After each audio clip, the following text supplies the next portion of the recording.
ಈಗ ನಾವು SSLC ವಾರ್ಷಿಕ ಪರೀಕ್ಷೆ 2026ರಲ್ಲಿ ಬರುವಂತಹ 3 ಅಂಕದ ಪ್ರಶ್ನೆಯ ಬಗ್ಗೆ ಚರ್ಚಿಸೋಣ. ಇಲ್ಲಿ ವೃತ್ತಗಳು ಪಾಠದಲ್ಲಿ ನಿಮಗೆ 2 ಪ್ರಮೇಯಗಳಲ್ಲಿ ಯಾವುದಾದ್ರೂ ಒಂದನ್ನು ಕೇಳ್ತಾರೆ. ಅದರಲ್ಲಿ ಒಂದು ಪ್ರಮೇಯ ಹೀಗಿದೆ: ಬಾಹ್ಯ ಬಿಂದುವಿನಿಂದ ವೃತ್ತಕ್ಕೆ ಎಳೆದ ಸ್ಪರ್ಶಕಗಳು ಸಮವಾಗಿರುತ್ತವೆ ಎಂದು ಸಾಧಿಸಿ ಅಂತ ಒಂದು ಪ್ರಶ್ನೆ ಬರ್ತದೆ. ಇದು 3 ಅಂಕದ ಪ್ರಶ್ನೆಯಾಗಿದೆ. ಈ ಒಂದು ಪ್ರಮೇಯವನ್ನು ಹೇಗೆ ನಾವು ಹಂತ ಹಂತವಾಗಿ ಬಿಡಿಸಬೇಕು ಅನ್ನೋದನ್ನು ನಾನಿಲ್ಲಿ ನಿಮಗೆ ಹೇಳ್ಕೊಡ್ತಾ ಇದ್ದೀನಿ. ಮೊದಲಿಗೆ ಪ್ರಮೇಯ ಬಿಡಿಸುವಾಗ ಚಿತ್ರವನ್ನು ಬಿಡಿಸಲೇಬೇಕು. ಇಲ್ಲದೆ ಹೋದರೆ ನಿಮಗೆ ಯಾವುದೇ ಅಂಕಗಳು ದೊರೆಯೋದಿಲ್ಲ. ಹೀಗಾಗಿ ಚಿತ್ರವನ್ನು ಸಹಿತ ಹಂತ ಹಂತವಾಗಿ ಹೇಗೆ ಬರಿಬೇಕು ಅನ್ನೋದನ್ನು ಹೇಳ್ಕೊಡ್ತಾ ಇದ್ದೀನಿ. ಇಲ್ಲಿ ಒಂದು ವೃತ್ತಕ್ಕೆ ಅಂತ ಹೇಳಿದ್ದಾರೆ. ಹೀಗಾಗಿ ಒಂದು ವೃತ್ತವನ್ನು ನಾವಿಲ್ಲಿ ರಚಿಸಬೇಕು. ರಚಿಸಿ ಅದರ ಕೇಂದ್ರ ಓವನ್ನು ನಾವಿಲ್ಲಿ ಗುರುತಿಸಬೇಕು. ಗುರುತಿಸಿ ನಂತರ ಬಾಹ್ಯ ಬಿಂದುವಿನಿಂದ ಅಂತ ಹೇಳಿದ್ದಾರೆ. ಹೀಗಾಗಿ ವೃತ್ತದ ಹೊರಗೆ ಒಂದು ಬಿಂದುವನ್ನು ಗುರುತಿಸಿ ಅದಕ್ಕೆ ಪಿ ಅಂತ ಹೆಸರು ಕೊಡಬೇಕು. ನಂತರ ವೃತ್ತದ ಮೇಲೆ ಸ್ಪರ್ಶ ಆಗೋ ಹಾಗೆ 2 ಬಿಂದುಗಳನ್ನು ಗುರುತಿಸ್ತೀವಿ. ಅದರಲ್ಲಿ ಒಂದು ಬಿಂದು ಕ್ಯೂ ಅಂತ ತೆಗೆದುಕೊಂಡು ಪಿ ಕ್ಯೂವನ್ನು ಸೇರಿಸ್ತೀವಿ. ಅದು ಸ್ಪರ್ಶಕ ಆಗಿರ್ತದೆ ಪಿ ಕ್ಯೂ. ಅದೇ ರೀತಿ ಇನ್ನೊಂದು ಬಿಂದುವನ್ನು ಗುರುತಿಸಿ ನಾವು ಅದಕ್ಕೆ ಆರ್ ಅಂತ ಹೆಸರು ಕೊಟ್ಟು ಪಿ ಆರನ್ನು ಸೇರಿಸ್ತೀವಿ. ಈ 2 ರೇಖೆಗಳು ಸ್ಪರ್ಶಕಗಳಾಗಿರ್ತವೆ. ಹೀಗಾಗಿ ಇಲ್ಲಿ ನಾವು ದತ್ತದಲ್ಲಿ ಏನು ಬರಿತೀವಿ ಅಂತಂದರೆ ಪಿ ಕ್ಯೂ ಮತ್ತು ಪಿ ಆರ್ ಬಾಹ್ಯ ಬಿಂದುವಿನಿಂದ ಎಳೆದ ಸ್ಪರ್ಶಕಗಳಾಗಿವೆ ಅಂಥೇಳಿ ಬರಿತೀವಿ. ಇದು ದತ್ತ.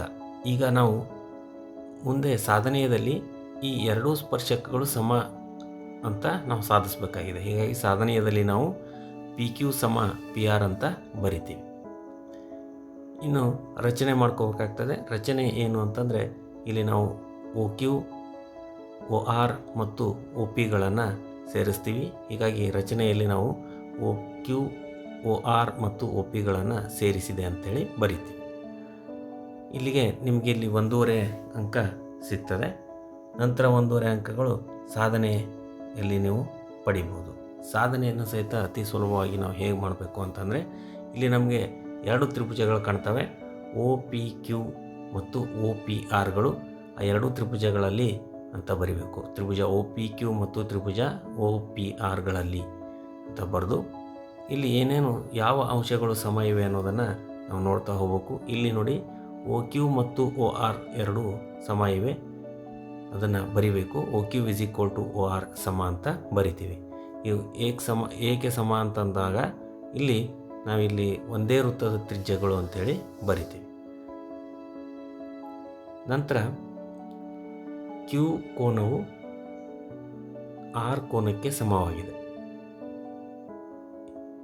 ಅದನ್ನ ಬರಿಬೇಕು. ಕೋನ ಕ್ಯೂ ಇಸ್ ಈಕ್ವಲ್ ಟು ಕೋನ ಆರ್ ಅಂಥೇಳಿ ಬರಿತೀವಿ. ಯಾಕೆ ಅಂತಂದಾಗ ಇಲ್ಲಿ ನಾವು ಸ್ಪರ್ಶಕ ಮತ್ತು ತ್ರಿಜ್ಯಗಳ ನಡುವಿನ ಕೋನಗಳು ಸಮ ಅಥವಾ 90 ಡಿಗ್ರಿಗೆ ಸಮ ಅಂಥೇಳಿ ಬರಿತೀವಿ. ನಂತರ ಒ ಪಿ 2 ತ್ರಿಭುಜಗಳಲ್ಲಿ ಉಭಯ ಸಾಮಾನ್ಯ ಆಗಿದೆ. ಹೀಗಾಗಿ O P is equal to O P ಅಂತ ಬರೆದು ಉಭಯ ಸಾಮಾನ್ಯ ಬಾಹುಗಳು ಅಂಥೇಳಿ ನಾವಿಲ್ಲಿ ಬರಿತೀವಿ. ಇಲ್ಲಿ ಈ 2 ತ್ರಿಭುಜಗಳಲ್ಲಿ 3 ಅಂಶಗಳು ಸಮ ಇವೆ. ಹೀಗಾಗಿ ನಾವು ಈ 2 ತ್ರಿಭುಜಗಳು ಸರ್ವಸಮ ಅಂಥೇಳಿ ಬರಿತೀವಿ. ಇದಕ್ಕೆ ಹೇಗೆ ಬರಿಬೇಕು ಇದನ್ನು ಅಂತಂದಾಗ ತ್ರಿಭುಜ ಒ ಪಿ ಕ್ಯೂ ಸರ್ವಸಮ ತ್ರಿಭುಜ ಒ ಪಿ ಆರ್ ಅಂಥೇಳಿ ಬರಿತೀವಿ. ಕಾರಣ ಇಲ್ಲಿ ಲಂಬ ವಿ ಬಾ ಸರ್ವಸಮತೆಯ ನಿಯಮ ಅಂಥೇಳಿ ಬರಿತೀವಿ. ನಂತರ 2 ತ್ರಿಭುಜಗಳ ಸರ್ವಸಮ ಆದರೆ ಅವುಗಳ ಅನುರೂಪ ಭಾಗಗಳು ಸಮ ಆಗಿರ್ತವೆ ಅನ್ನುವಂಥ ಒಂದು ಕಲ್ಪನೆಯನ್ನು ನಾವು ಇಟ್ಕೊಂಡು ಈಗ P Q is equal to P R ಅಂಥೇಳಿ ಬರಿತೀವಿ. ಯಾಕಂದರೆ ಇವು ಅನುರೂಪ ಬಾಹುಗಳಾಗಿರ್ತವೆ. ಹೀಗಾಗಿ ಇವೆರಡೂ ಸಮ ಆಗಿರ್ತವೆ. ಅದನ್ನು ನಾವಿಲ್ಲಿ ಕಾರಣದಲ್ಲಿ ಏನು ಬರಿತೀವಿ, ಸತ್ರಿ ಅಬ ಅಥವಾ ಸರ್ವಸಮ ತ್ರಿಭುಜದ ಅನುರೂಪ ಬಾಹುಗಳು ಅಂತ ನಾವಿಲ್ಲಿ ಹೇಳ್ತೀವಿ. ಹೀಗಾಗಿ ನಾವು ಒಂದು ಬಾಹ್ಯ ಬಿಂದುವಿನಿಂದ ವೃತ್ತಕ್ಕೆ ಎಳೆದಂತಹ ಸ್ಪರ್ಶಕಗಳು ಸಮವಾಗಿರುತ್ತವೆ ಅನ್ನೋದನ್ನು ಸಾಧಿಸಿದ ಹಾಗೆ ಆಯಿತು.